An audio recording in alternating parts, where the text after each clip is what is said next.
Olá, tudo bem com você? Seja muito bem-vindo, muito bem-vinda a esta nova edição do Empreender para Crer. Vamos conversar hoje com Thiago Scaff, CEO e fundador da Experience, uma edtech acelerada pelo Hub de Inovação Nexus do Parque Tecnológico. Ele está conquistando cada vez mais territórios por seu desejo de promover a transformação digital na educação.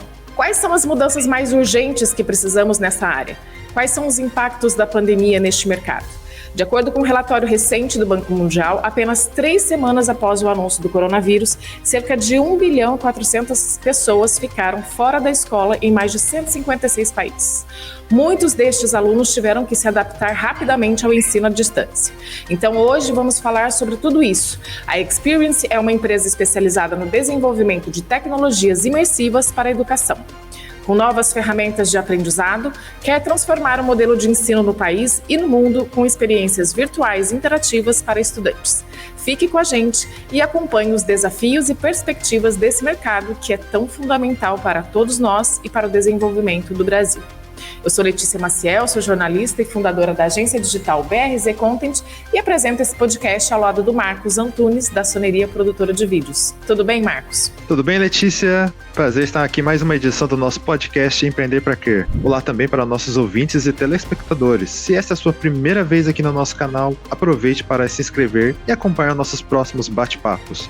Eu já recebi alguns elogios dos amigos, então acho que você também vai gostar. Olá, Thiago, como você está? Tudo bem? Prazer ter você aqui no nosso podcast. Olá, Marcos. Olá, Letícia. É um prazer estar aqui hoje. Olá, ouvintes também, né? Muito obrigado pela oportunidade.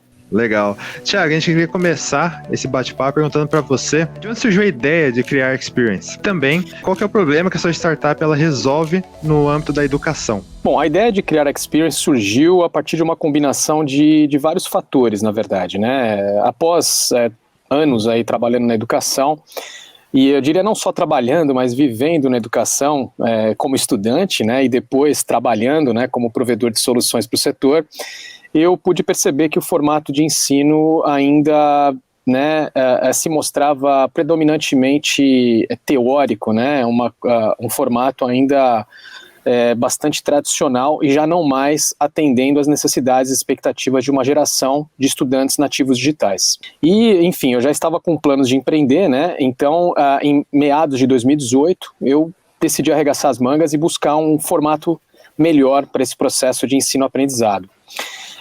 Eu já tinha um pouco mais de clareza nesse momento, né, de que a minha empreitada seria, né, na educação, né, porque para mim sempre, eu fui sempre em busca dessa questão do propósito, né, não só trabalhar por trabalhar, mas trabalhar em prol de algo que possa realmente beneficiar a sociedade e as pessoas, e eu também sabia que eu queria trazer inovação para o processo, né.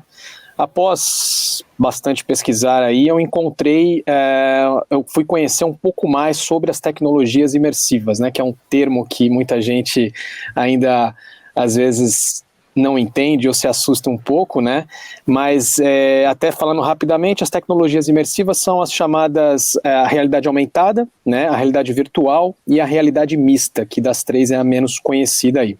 E dessas três a gente foca mais hoje na realidade aumentada, né, que é uma tecnologia aí mais acessível, né, principalmente para a educação, porque para usá-la basta um celular ou tablet, né, e o aluno e os professores podem aí usufruir dessa tecnologia.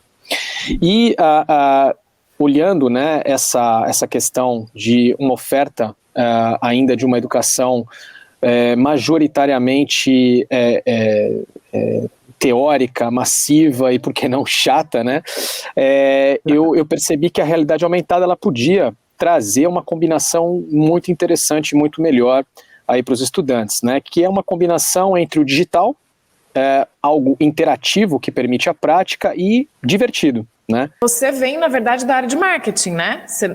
Você é formado em marketing, tudo bem, você sempre estudou, mas no marketing você já trabalhava com educação também? Sim. Eu comecei, a minha formação é em marketing, né? Depois eu fui migrando também um pouco mais para a área já mais de marketing de produto, mas quando eu iniciei a minha carreira profissional no setor de educação, eu era um gerente de marketing, né? Mas aí eu fui tomando conhecimento, né, dessas novas tecnologias e entendendo melhor da importância do uso de tecnologias na educação. né? Mas não qualquer tecnologia, né? Desde quando, Thiago? Quando que você criou a Experience? Tá, a criação efetiva, o projeto, eu comecei a estruturá-lo em 2018, né? Então já faz aí uns 2 anos e meio, mais ou menos, que eu comecei com o projeto. Oficialmente a empresa foi lançada ao mercado no ano passado, no final do ano passado, e esse ano que a gente começou um projeto mais consistente agora de aceleração, em parceria com a Samsung e tudo mais, né? Então, assim, eu atuo com marketing, mas eu já não estou apenas mais atuando na área de marketing. E você deve perceber essa realidade, essa necessidade também dessa transformação através dos filhos, né? Porque eu vejo isso muito em casa, assim, o tanto que eles estão conectados. Como é que você analisa, você que está estudando a educação, essa mudança no comportamento dos estudantes, né, de agora com relação às gerações passadas? Não, sem dúvidas. Bom, eu tenho 2, né? Eu tenho um de 7 e um de 4, né? E o de 4, ainda a aula online dele é bem mais tranquila, bem mais simples, mas o de 7 já está numa dinâmica diária mais intensa de aula online, e fica muito evidente hoje que, assim, no geral não basta uma simples transposição do que seria um formato presencial para um formato digital, achando que os alunos vão se interessar e se engajar com a dinâmica, né? Então, assim, como você bem disse, né, eles são super ligados nessa questão dos games, né, da plataforma digital como um todo, mas o game é uma coisa que desperta um fascínio bem especial e tem tudo a ver com o que a gente oferece hoje, que é a realidade aumentada como principal tecnologia, né, que é a possibilidade da interação. Né, não é uma coisa onde eles só recebem o estímulo, onde eles ficam passivos diante do processo. Quando você traz uma proposta mais gamificada, eles interagem de fato, e isso gera, esse processo em si, ele gera uma conexão e, consequentemente, falando da educação, gera uma retenção muito maior do aprendizado, porque para eles você está falando a língua deles, né? Então, como que a gente combina isso de uma forma interessante, de uma forma produtiva, efetiva, né? Acho que é muito delicada essa questão de muitas vezes se demonizar, vamos dizer assim, os jogos, né? E isso nas escolas, principalmente escolas com abordagens mais tradicionais. E eu entendo que o caminho não é por aí. É como usar melhor esse recurso, esse formato, né? Para que isso se torne uma ferramenta poderosa de educação. Porque quando você fala para mim de realidade aumentada, eu já fico pensando no óculos, né? No óculos de... Não sei se é isso, mas a minha ideia é essa. E como é que funciona na prática a plataforma que você criou? É um aplicativo? É para o computador? É para a sala de aula? O que é esse... É um software que você desenvolveu? Eu vou falar do primeiro ponto que você mencionou, que é muito clássico, né? Quando a gente fala de tecnologias imersivas, ou até mesmo da realidade aumentada, todo mundo já pensa no óculos, né? Que é o ícone, é o símbolo mais, eu diria, emblemático das tecnologias imersivas, que é a realidade virtual, que é o VR aí, que o Marcos bem falou. A realidade virtual, até rapidamente só vou fazer uma introdução, porque alguns ouvintes aí podem talvez não saber muito bem qual a diferença entre essas tecnologias. Eu acho relevante, principalmente entre essas duas que são as mais conhecidas. A realidade virtual é uma tecnologia que te desloca completamente da realidade. Você coloca um device, um óculos especial, aí você tem vários tipos de óculos em diferentes preços e tecnologias. Você vai desde um Google Cardboard até um recurso mais avançado, né? Você tem vários óculos de várias marcas aí de VR super avançadas, até mesmo um Gear VR, que você pode acoplar ao seu celular também, que é mais voltada para Samsung. Mas, enfim, o VR ele é uma imersão completa. Você sai, eu posso estar aqui parado agora conversando com vocês, né? Vocês estão aqui na minha frente na tela, mas eu estou até fazendo uma analogia com parte do público que eu acho que ter essa conexão com a França. Eu posso estar em Paris, em frente à Torre Eiffel, agora aqui olhando a Torre Eiffel, por exemplo. Não estou lá, mas a sensação é de uma imersão completa. Já a realidade aumentada, ela é uma tecnologia que integra elementos virtuais ao mundo real. E você não precisa de um óculos, né? Então, já existem alguns óculos, estão saindo óculos, tem inclusive anúncios aí que estão saindo da Apple, do próprio Google, Facebook, enfim, várias dessas gigantes de tecnologia que também já estão trabalhando na produção desses óculos, mas hoje, para a realidade aumentada, a grande facilidade é que basta um celular ou tablet para você poder ter acesso à tecnologia. né, e todo mundo, ou quase todo mundo, principalmente nas faixas etárias que a gente mais atende, né, para essa finalidade, já tem o seu próprio celular ou tablet. Então você pega, por exemplo, a realidade aumentada, você pode usar um conteúdo 3D interativo, por exemplo, né, até trazendo um exemplo de um conteúdo que nós trabalhamos, um cérebro humano em 3D.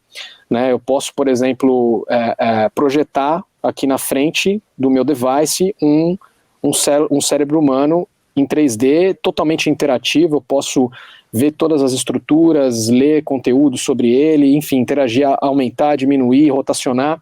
Isso tudo está integrado, porque eu continuo vendo todo o ambiente, eu estou no ambiente real, mas eu tenho um elemento inserido, um elemento virtual. Assim como conteúdos mais simples, como vídeos, imagens, links externos. O mais comum, né, é você utilizar um aplicativo. Não necessariamente você precisa, existe também a Web AR, que é um outro formato, mas a gente, hoje, a melhor experiência, a experiência mais completa, ainda mais para a educação, ainda é mais indicado que você utilize um aplicativo de realidade aumentada, que é algo que a gente está trabalhando. E aí, já falando do que nós estamos desenvolvendo, né? A gente está desenvolvendo um pacote de soluções que hoje envolve uma plataforma web, né? É uma plataforma onde professores vão poder acessar e, em poucos cliques, criar interações em realidade aumentada. Então, por exemplo, vamos usar o mesmo exemplo do cérebro. Vamos supor que um professor hoje de biologia vai dar uma aula para a turma do 9º ano, do Fundamental 2, e ele vai falar sobre o cérebro humano. Se ele quiser, além de usar apenas o livro, por exemplo, ou algum conteúdo mais simples, como um vídeo ou algumas imagens, ele pode pegar a página do livro que ele usaria como referência, vamos falar que é a página 28 da apostila de biologia. Ele pega o PDF dessa página, ele sobe na nossa plataforma, ele vai na biblioteca de conteúdos que a gente tem lá, que tem um cérebro humano em 3D, ele seleciona esse cérebro, inclui esse cérebro na página, dá o publicar. Qualquer aluno que abrir o aplicativo, o nosso aplicativo, o XP Labo, e mirar a câmera do celular para essa página 28 do livro de biologia, vai abrir automaticamente um cérebro em 3D na frente do livro. Aí o aluno vai poder interagir, e todas essas interações que são feitas pelo aluno geram informações para o professor. Então o professor vai saber se o aluno fez atividade, se é uma atividade que envolveu, por exemplo, um quiz, se ele respondeu corretamente ou não as questões. Com isso ele pode prover para o aluno um feedback personalizado. Enfim, a dinâmica é mais ou menos essa. Então nós temos aí a plataforma e o aplicativo como tecnologia. E o nosso time também desenvolve os conteúdos da biblioteca. Então, outro diferencial, a gente não oferece só a tecnologia. A gente está recheando essa tecnologia com conteúdos relevantes, inicialmente para as áreas de ciências da natureza, né? Então a gente foca mais em química, física e biologia. Temos um professor de física da USP, que é o nosso diretor científico, que é responsável por coordenar essa frente junto ao time de desenvolvimento de conteúdo 2D e 3D. Thiago, até te perguntar agora, aproveitando a deixa da educação, da parte da educação especificamente, a pandemia acelerou a transformação digital na educação, mas quantos anos você acha que vamos precisar para ter uma outra realidade no formato de ensino? Você acha que vamos conseguir sair do modelo padrão de aulas dispositivas como temos hoje na grande maioria das escolas? Quanto tempo você acha que a gente vai levar para mudar essa realidade atual para uma mudança mais significativa nesse meio? A pandemia veio para realmente acelerar um processo que já estava em curso, né, um processo de transformação digital. E quando a gente fala em educação, o espectro da educação é um espectro muito amplo, né? Você pode falar de ciclo básico, você pode falar de ensino superior, você pode falar de educação continuada, educação, corporativa, você tem N frentes, né? A gente observa que esse movimento ele é diferente nas diferentes frentes da educação, né? Você vê, por exemplo, no ensino superior, o crescimento do ensino à distância, né, ele é muito mais acelerado nos últimos anos. O próprio MEC vem apoiando a abertura de mais cursos, oferecendo ou cursos 100% EAD ou cursos já no formato híbrido. Já na educação básica, esse fenômeno que aconteceu agora da pandemia pegou todo mundo assim, de surpresa, né? As escolas, elas traziam alguns recursos para serem inseridos muito mais como um recurso híbrido dentro do presencial, como formato predominante, mas de repente veio essa situação, todo mundo teve que ficar em casa e tiveram que se virar com aulas no Zoom, aulas em plataformas aí assim, a gente observa que isso trouxe uma série de reflexões, né, que a gente observa que é um caminho sem volta, né, agora a gente tem que ver como que isso vai ser adaptado, a gente não sabe, na prática, se a gente vai ter terceira, quarta, quinta onda, de como que vai ficar o cenário. Então, assim, hoje a gente vê que as escolas e todos os envolvidos nesse processo já estão buscando alternativas para isso. É difícil precisar em anos, né? Se a gente fala cenário de mercado, e naturalmente a educação está inserido nesse processo, numa etapa inicial, principalmente quando você fala do ciclo básico, a gente tem uma projeção para 2030 de um cenário completamente transformado no mercado de trabalho. Né? Se a gente pensar 2030, está logo ali. A gente está falando de 8, 9 anos, né? E assim, e a gente ainda vê que existe uma projeção nesse sentido de um mercado de trabalho, enquanto temos ainda uma educação que não prepara adequadamente essas crianças e jovens para desembarcar nesse mercado, nesse novo cenário. Não está acompanhando no mesmo ritmo, Exatamente. né? Exatamente. Então, assim, o que eu acho? É difícil, né? Quem sou eu aqui para fazer projeções desse tipo, que é uma coisa muito complexa, mas eu acho que, assim, coisas que a gente projetava que poderiam acontecer em 5, 10 anos, talvez aconteçam em 2, 3 anos, a gente veja, porque tem uma necessidade de adaptação. Não tem opção, né? E já tem escolas usando a sua plataforma? Já está sendo aplicado? Então, a gente, como eu falei, né, a gente se lançou para o mercado oficialmente mesmo agora no início desse ano. Nós começamos em janeiro o projeto de desenvolvimento da nossa plataforma, do nosso aplicativo, dos nossos conteúdos, mas a gente conseguiu, apesar do pouco tempo, a gente conseguiu avançar muito rapidamente. A gente já tem tanto uma iniciativa acontecendo, iniciando aqui no Brasil, com um grupo educacional, que nós firmamos um contrato de parceria que envolve tanto essa parte de desenvolvimento de produto como desenvolvimento comercial, e também temos na França já um projeto acontecendo, um projeto bem interessante chamado Startups à l'École, que é um projeto organizado por uma incubadora de Paris chamada Goranov, e eles conectam basicamente startups com projetos inovadores para a educação com escolas públicas da França. Nossa, e nosso projeto foi selecionado lá para participar, para desenvolver junto com 100 alunos, né? O projeto iniciou com 100 alunos, nós fomos fazendo um filtro, chegamos num grupo de 5 alunos no final que foi selecionado para fazer o desenvolvimento de uma aplicação conjunta, que é um conteúdo que a gente está lançando no final dessa semana, inclusive no nosso aplicativo. Que lindo, parabéns. Legal pra caramba. Obrigado. Tá bem. Mas, poxa, sonho, né, de trazer isso. Eu estava conversando com o Marcos antes da gente começar, daí a gente tinha uma pergunta relacionada justamente a quando que essa evolução e que a tecnologia chegaria no ensino público no Brasil. E ele falou assim, acho melhor a gente não falar isso não, porque é uma realidade muito distante. Eu falei, tá bom, então vamos deixar só no ensino privado. É um assunto complexo, né? Então... Mas é uma pauta muito interessante, porque da França isso é possível. Na verdade, eles priorizam isso primeiro no ensino público, né? Antes de pensar no particular. E uma coisa que eu ia perguntar agora para você é com você. Para você trabalhar com tecnologia na área de educação, além de você ter que ter todo o conhecimento, não ter que ter, né, mas ir atrás de todo o conhecimento que envolve a aprendizagem, né, os modelos de aprendizagem, as teorias e tudo mais, você entender do mercado da educação, você também tem que ter muito conhecimento na área de tecnologia.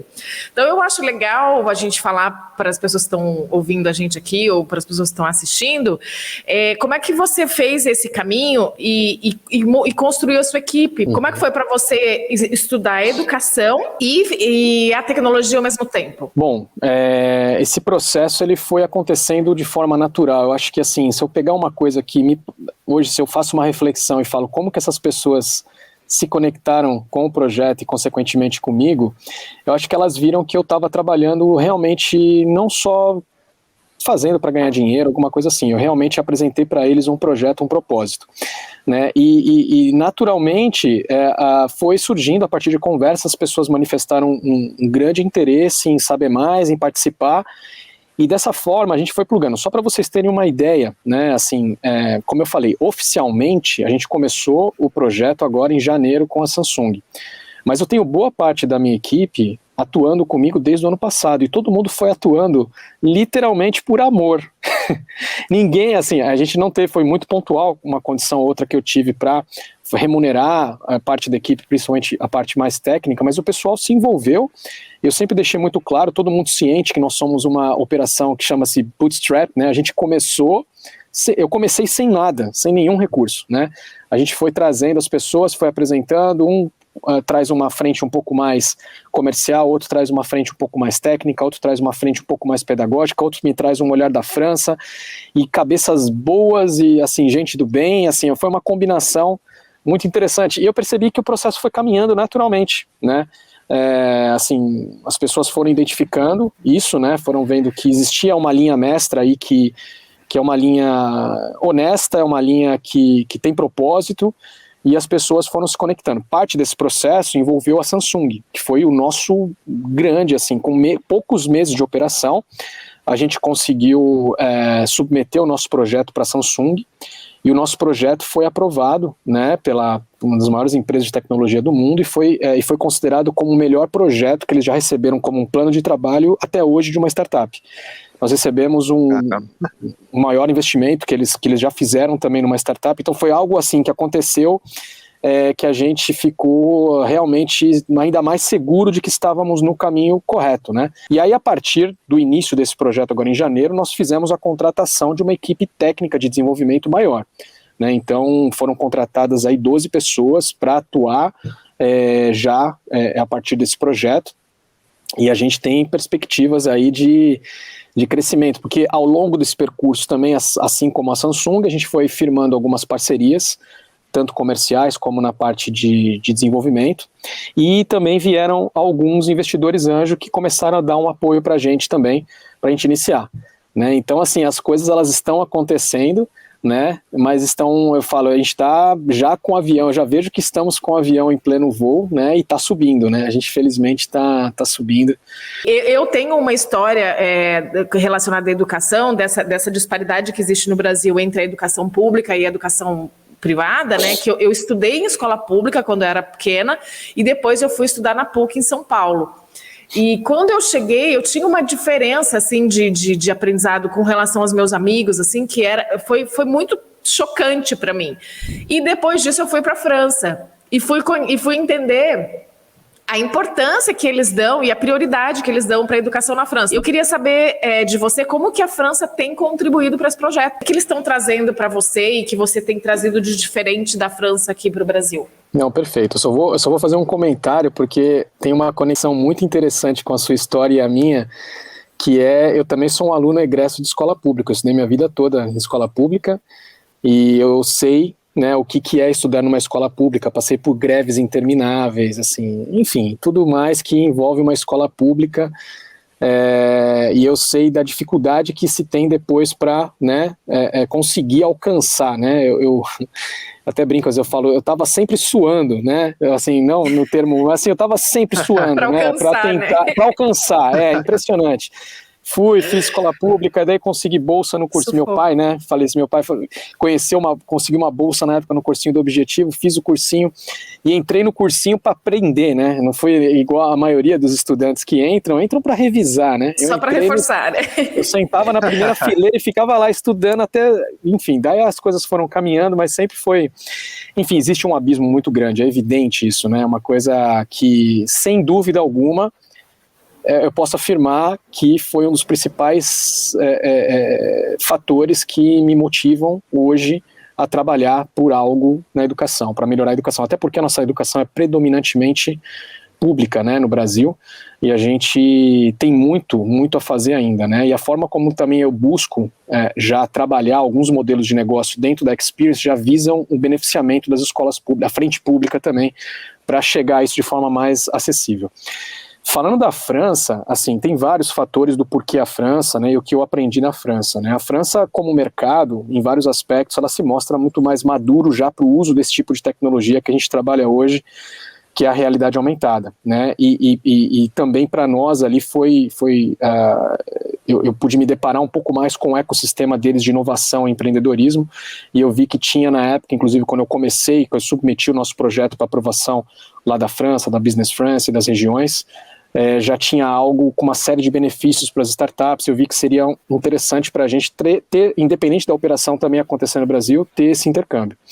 Na parte de educação, que eu tive um contato até mais próximo, agora a partir desse projeto Startups Alaicoli, eu fiquei muito impressionado com assim, a estrutura de um laboratório deles de inovação informática. Em Laval, a gente está começando também, já mencionando esse ponto, né, a gente está começando um programa de incubação também em Laval, e a gente está também já em contato com algumas escolas, né, da região também de Laval, que é Pays de Loire, né, que é aquela região toda, mas a partir de Laval. Claro que a escola que a gente foi visitar, a gente também entendeu que não é que todas as escolas são daquele jeito, mas assim, é uma outra estrutura, né, assim, você vê que esse abismo que a gente observa no Brasil entre público e privado, ele de forma alguma acontece, né, num país desenvolvido como a França, né. Então, sem dúvida, isso tudo a gente consegue trazer como referência para cá, né, e de alguma maneira nos ajudar aí na caminhada.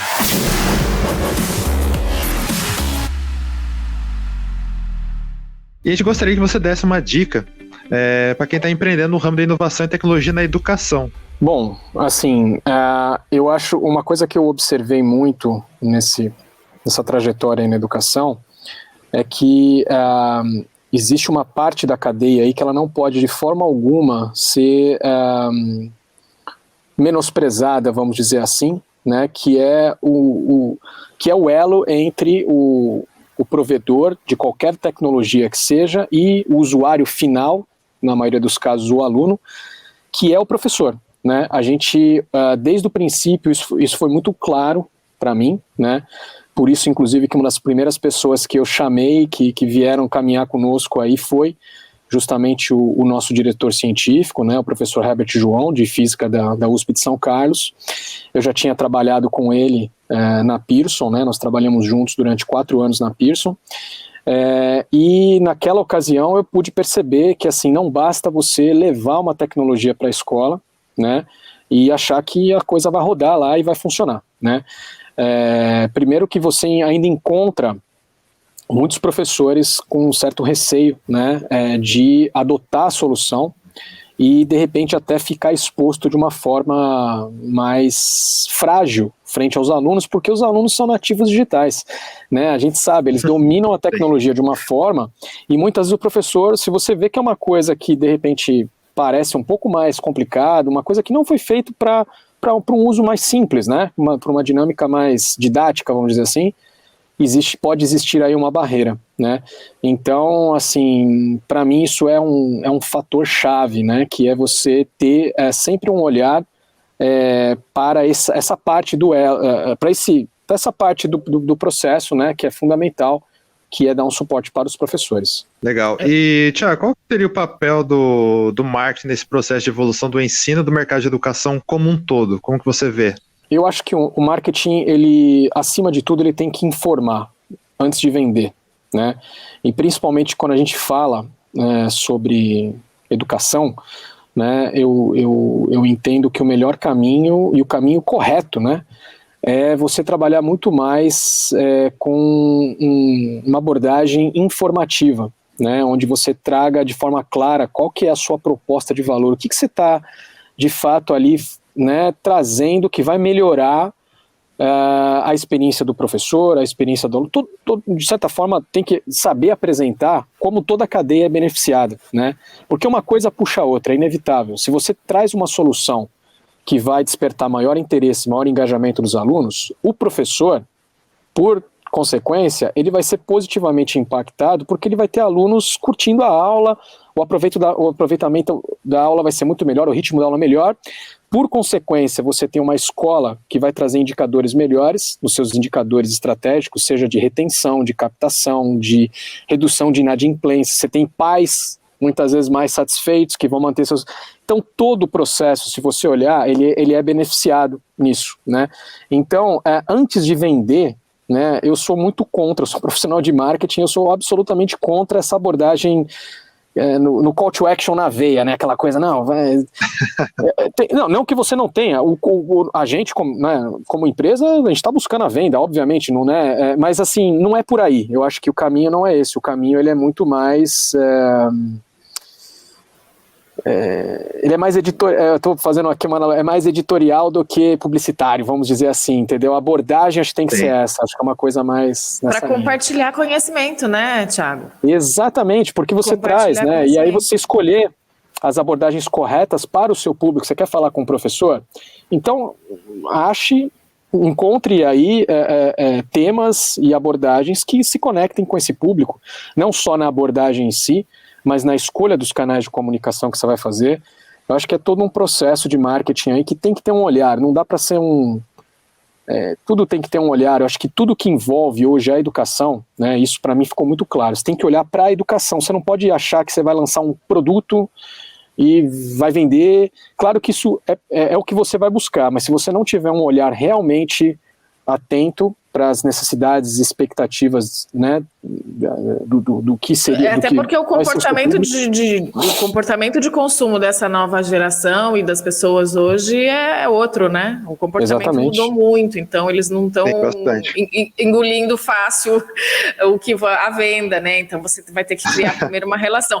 Uma coisa que eu percebi ali no seu site é que você tem muitos apoiadores e muito... Eu não sei se são todos investidores ou se você tem parcerias. Quem está aportando na Experience e quais são esses apoiadores que estão com vocês?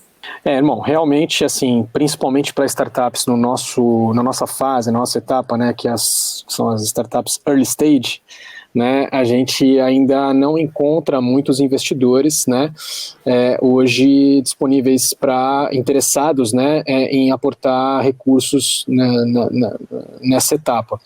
A gente, felizmente, apesar de ainda sermos uma startup early stage, ainda estarmos iniciando o processo de expansão comercial mesmo, né, a gente já conseguiu trazer um pouco mais de segurança para alguns investidores com base nas conquistas que nós tivemos aí, principalmente por conta desse projeto com a Samsung, né, nós tivemos algumas parcerias também, a validação do nosso projeto na França como um projeto inovador, isso também é algo que é bastante interessante, né? Ainda mais no contexto que nós estamos aqui, falando até do contexto econômico do Brasil também. Hoje você trabalhar uma estratégia de internacionalização, diversificar um pouco mais os mercados, também é algo que é bem visto, né? Claro que existem desafios para uma internacionalização, mas a gente está conseguindo conduzir de forma muito sóbria, né, muito pé no chão, todo esse processo, né, tanto aqui no Brasil como lá na França. Nós temos apoiadores em diferentes frentes, né, tanto apoiadores que estão aí nos ajudando. Na França, por exemplo, a gente tem a Business France e a Choose Paris Region, né, que são duas entidades que validaram o nosso projeto e que estão nos ajudando a abrir frentes lá na França, né, seja na parte, digamos que mais burocrática, no que eles chamam de soft landing, né, da empresa lá, como também em eventos e oportunidades onde a gente pode também se expor junto a potenciais investidores. A Business France ela é um órgão da França, do governo francês, né, que atua nessa parte de importação e exportação entre países, nessa relação comercial que existe entre países. Então, cada país tem uma relação de Business France. Então tem uma Business France Brasil, tem Argentina, tem França, tem a Itália, tem a Alemanha. Então você tem diferentes frentes de atuação, né, baseado em diferentes geografias, mas ela basicamente promove esse intercâmbio, essa relação entre países, tanto empresas da França que queiram, por exemplo, nessa relação Business France Brasil, que queiram vir para o Brasil para abrir os seus negócios, como empresas brasileiras que querem abrir os seus negócios. Então eles apoiam, eles fazem todo um estudo de mercado, mostrando tanto da França como um todo, como dando um zoom mesmo no setor e mostrando quem são os principais players, qual que é o tamanho desse mercado. Então tem um apoio muito interessante deles, né, na parte toda de documentações, né, tem uma parte importante tanto de documentações da empresa como documentações próprias. Hoje eu tenho, por exemplo, a minha documentação francesa, mas teve um processo todo para você até chegar lá e eles dão todo esse apoio, né.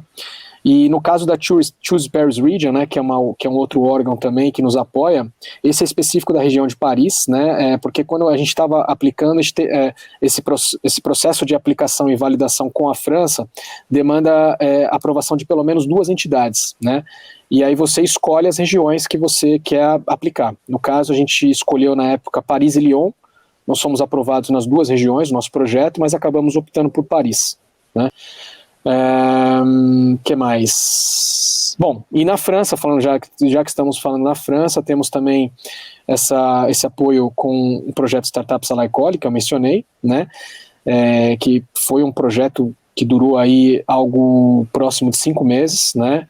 É um projeto bem interessante, teve várias etapas. Eu fui para a França, fiz a primeira apresentação para os alunos, e a gente foi conduzindo um roadmap de desenvolvimento desse projeto totalmente integrado entre escola, incubadora e startup, né, um aprendizado super bacana.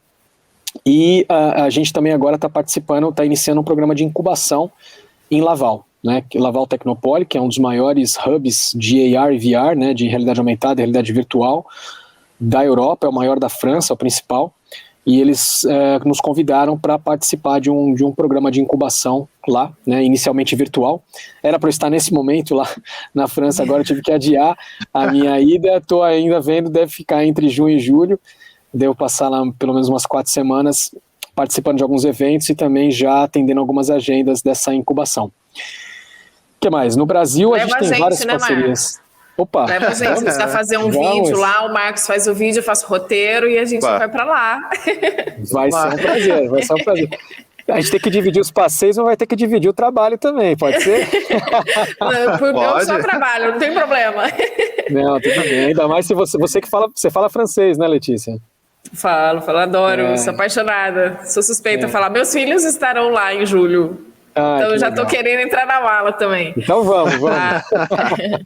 Poxa, com todos esses projetos aí, deve ter expectativa e perspectivas de sobra, assim, para a Experience, né? Você tem noção de onde você pode chegar e quais são as expectativas de vocês para o próximo ano que seja, né? Não dá para ter tanta previsão, mas o que vocês estão esperando para o próximo ano?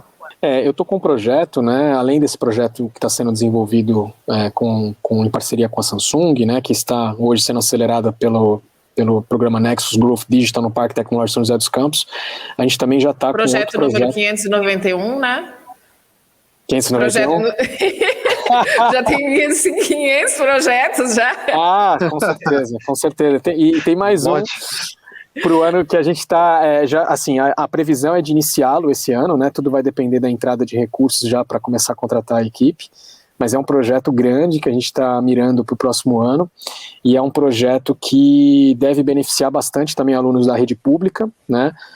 Não só da rede pública, também da rede privada, e é algo um pouco mais ambicioso no sentido de que hoje a gente fala de uma abordagem mais B2B, né? A gente foca na oferta para a escola, né? Esse próximo projeto a gente talvez se arrisque um pouco mais no B2C já, né? Que é um outro desafio, inclusive de marketing, né?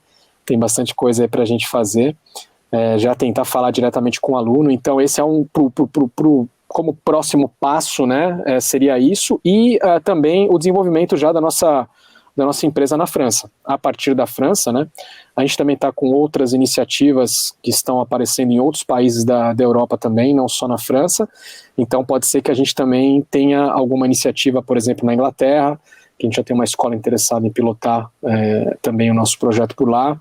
Então a gente está assim, a ideia é conseguir recurso para operação internacional, um recurso exclusivo para isso, e um recurso para agora desenvolvermos esse outro projeto, que é um projeto grande, que é um projeto que pega um público bem expressivo aí, e é o que a gente está mirando. Maravilha, isso que dá a empreender com propósito, né, Thiago? Sim. Inclusive, pode ser uma conversa para um próximo podcast, hein? Esse novo projeto. Vai ser um prazer. Vai ser um prazer. À disposição aí. Legal, Thiago. Obrigada. Parabéns aí pelas suas conquistas. E se precisar da gente aí para trabalhar pela educação, estamos à disposição de vocês aí também para levar esse propósito adiante. Muito obrigado. Vai ser um prazer. E mais uma vez, muito obrigado pela oportunidade de participar. Espero que eu tenha respondido e trazido aí algumas informações bacanas para vocês e para os ouvintes. Foi muito com válido. certeza. Obrigada, gente. Tchau. Obrigado. Tchau. Tchau, Thiago. Até mais. Tchau. Esse episódio está sendo transmitido pelo Spotify e também pelo nosso canal do YouTube, onde você pode participar enviando comentários e sugestões. Se inscreva no nosso canal do YouTube, dá um like e ative o sininho. Fique com a gente e participe.